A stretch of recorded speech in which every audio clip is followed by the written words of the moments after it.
Elena, thanks so much for joining us once again. We really just love the way this relationship is blossoming. And, for those of you who may be here for the first time, Elena's been there with us. She's worked with us on the Retreat Summit as well. And now she's here again as well, to really, provide all sorts of value on journaling as well, and incredible value. I mean, Elena has achieved all sorts of incredible accomplishments, including, we were just talking about the documentary that you were doing on meditation that you had done. And that has also been, exceptional as well, and your work as well, in yoga teachings as well. So we're really, really grateful that you're here. And we'd love to actually hear, what you have for us. So for today, I just recently launched my second journal, which is called Being You. The first was called Practice You. Oh, beautiful. Yeah, this one you would love. Being You, both of them are really a way for us to map ourselves.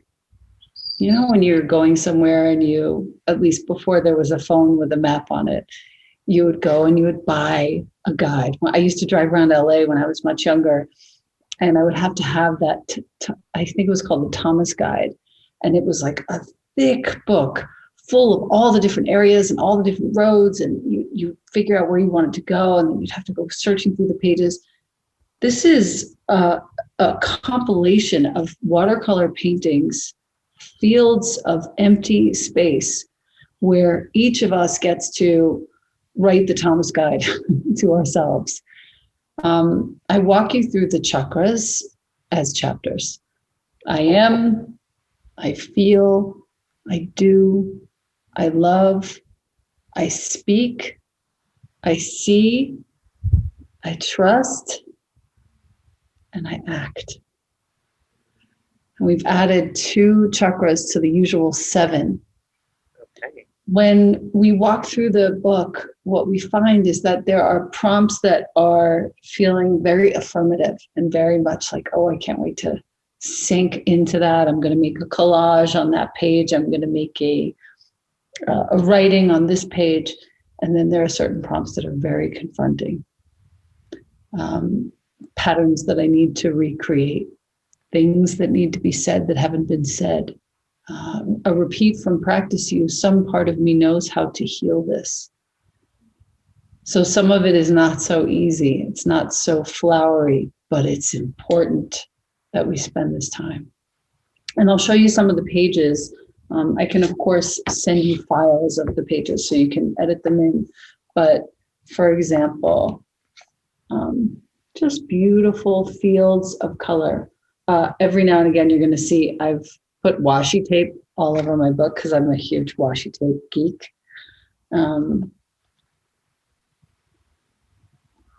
So wow, that is amazing. And green is the color of the heart chakra. Of course, right? I'm walking you through the heart chapter. Really nice to do with the children, and also really nice to do with the elders. Yeah.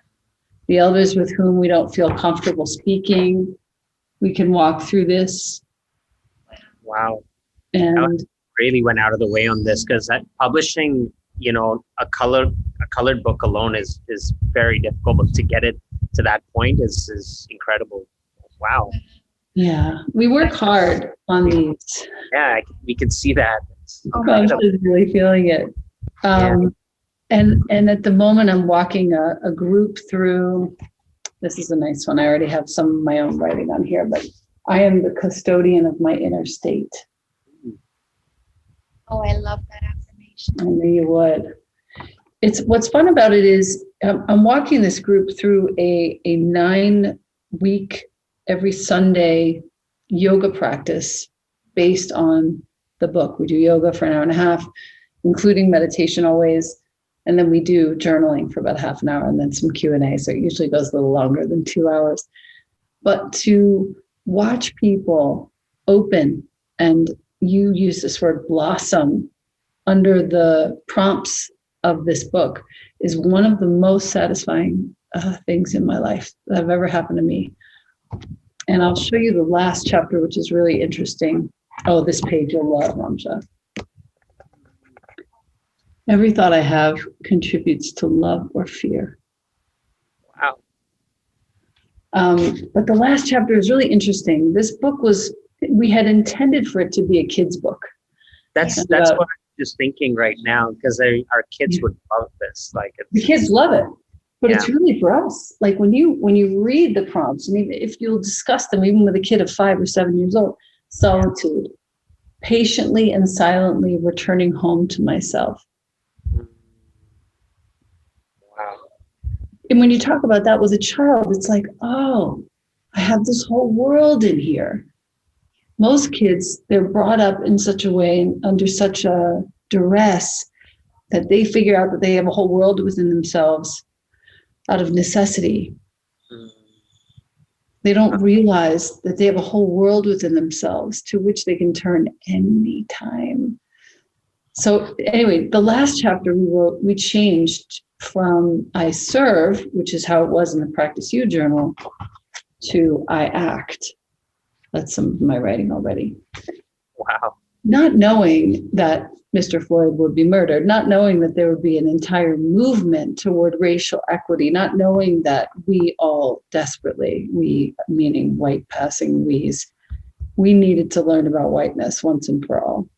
We didn't know any of this was happening, but the prompts are the definition of activism. There's a beautiful quote from Tokapa Turner, who gave this quote to me for this book, and I'll read it to you because I think it's worth saying aloud. You are the culture makers. Your disagreements with how things are and your ideas for change will shape the world in which you live.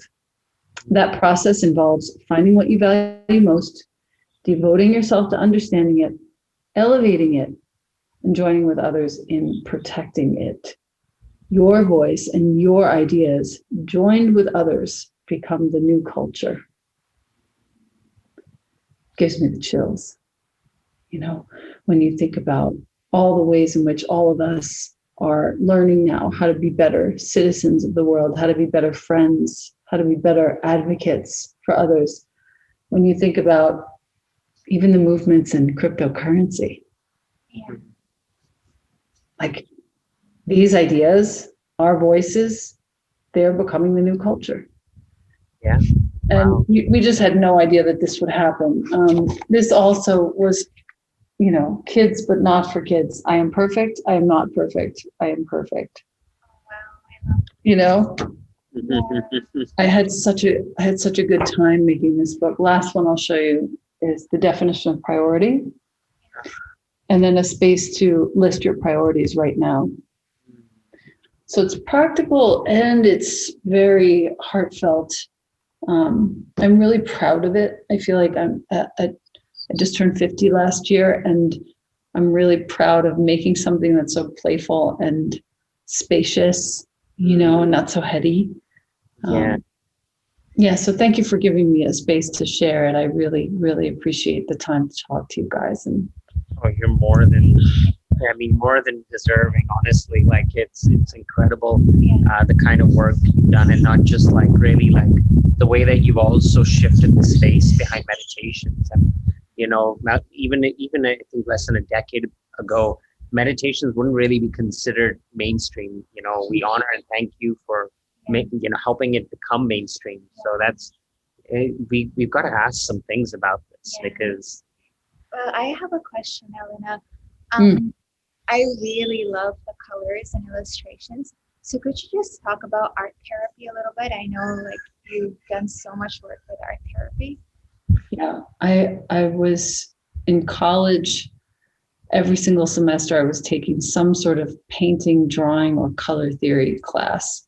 Post-college, I did study actual art therapy. And what I found is that when we are stuck, when our energy is stagnant, or when we feel like we've been overtaken by someone else's energy or some sort of sticky communal energy, color, painting, drawing, just immersing ourselves in what is natural, which I think any sort of color work is a healer, straight up. It's just a healer. So when I go through the first book was made right after my mom passed. I painted all these paintings after my mom passed, and it was really hard for me. It was a really hard time. But I looked at all the colors that were coming through in my paintings. These are my prayers going up. Mm. And I realized that color was what we all need. Mm. Yeah. Color is what we need. So you're picking up on the truth of, just what is desperately needed in this world, which is more immersion into nature, more art, more color, more slow creativity as much as we can. Even if you are an essential worker and you're watching this and you think, oh my God, I don't have any time for that, right? You can have a corner of your kitchen table with a stack of 4 or 5 paintbrushes, a cup in which you'll put some water, and a tiny little travel watercolor set, tiny, tiny, tiny. It's like $10 or $12. And you can paint several times a week and move energy in your body around, actually. And I find that every time I do need that, either I play the piano or I paint. Mm. Especially right now with, everything that the world is going through. Yes. I know Caroline mentions that, a lot of wounded healers will emerge like in our time, who will be like healers. Like it's like the healer archetype is going to become more and more prevalent. Yes. So we have like highly sensitive empaths. I know I've experienced so much of that because like moving to Costa Rica with a complete cultural shift and everything. And I'm like, oh my gosh, like what is this? Like I'm feeling all these different emotions that I never felt before living in Canada. So it's beautiful because, it's allowed me to be more vulnerable than ever before. Mm.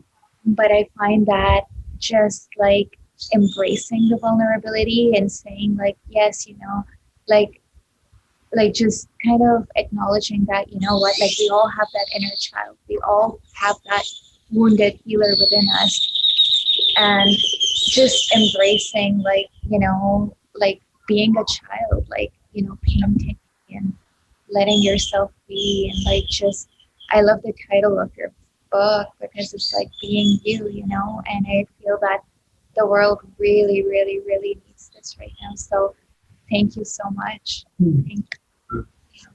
Elena, one more. Okay, so for those of us like you can definitely relate as a businesswoman, but like sometimes you're in a productive state. That's how can you balance? Because I think deep down intuitively we know this is really good for us, but how can we also maybe encourage a balance, but also maybe some sort of transition between those kind of states where you're moving through all those different types of brain states? Yep. Well, I know a few things about myself, and I think it sort of goes for most of us, where I've had a good night's sleep. Morning is the best time for very focused presentations, numbers, banking, those sorts of endeavors. I don't ever book those things for afternoon. As a matter of fact, I usually just have the afternoons kind of spacious and open for phone calls with friends or, a walk or creative endeavors. But if we know this about ourselves, we can schedule our mornings to be more sort of business oriented, let's say, because we all have to make money at some stage in some way. So let's not run away from it. Let's just embrace it and do it in a great way that feels authentic to us. Cool. Then midday or so is when I try and sink into the kitchen.